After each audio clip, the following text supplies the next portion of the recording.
महाराष्ट्र में जातिवाद को लेकर, बोली भाषा को लेकर, हिंदू मुस्लिम को लेकर हमें कई विवाद सामने देखने मिला।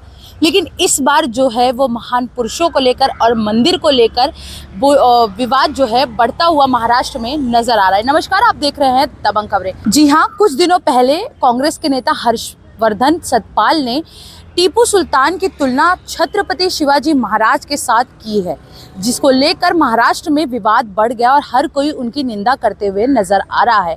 उसी के साथ साथ महाशिवरात्रि के दिन शिवसेना के मंत्री अब्बास सत्तार ने नागेश्वर मंदिर में जाकर दर्शन की, जिसके वीडियो जो है सोशल मीडिया पर वायरल है।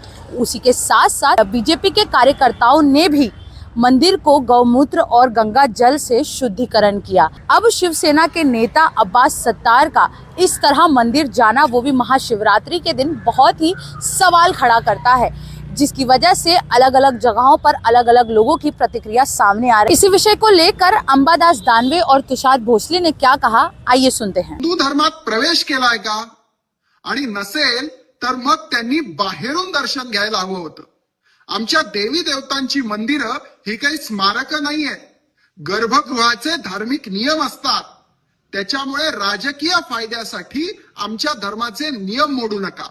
आणि जर तुम्हाला खूपच इच्छा असेल तर हिंदू धर्मात प्रवेश करा आणि मग खुशाल देवी देवतांचं मंदिर असो, मस्जिद असो, हे सगळे सार्वजनिक ठिकाण आहे। तुषार कोण शंकराचार्य लागून गेला का?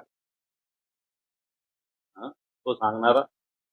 एखादा जर मुस्लिम माणूस मंदिरात येऊन जर देवाचं दर्शन करत असेल त्याचं स्वागत करावं, त्याला का विरोध करावा? त्यामुळे ही भारतीय जनता पार्टी संकुचित धर्माला संकुचित बनवणार आहे। हिंदू धर्म हा व्यापक आहे। हिंदू धर्म काय सांगतो, अवघे विश्वाचे माझे घर म्हणणारा हिंदू धर्म आहे, लक्षात घ्या। आणि त्याच्यामुळे हा मंदिरात आला म्हणून हिंदू व्हा आणि हा मस्जिद मध्ये जाणार म्हणून मुसलमान व्हा, या विचाराला आमचं समर्थन होत नाही।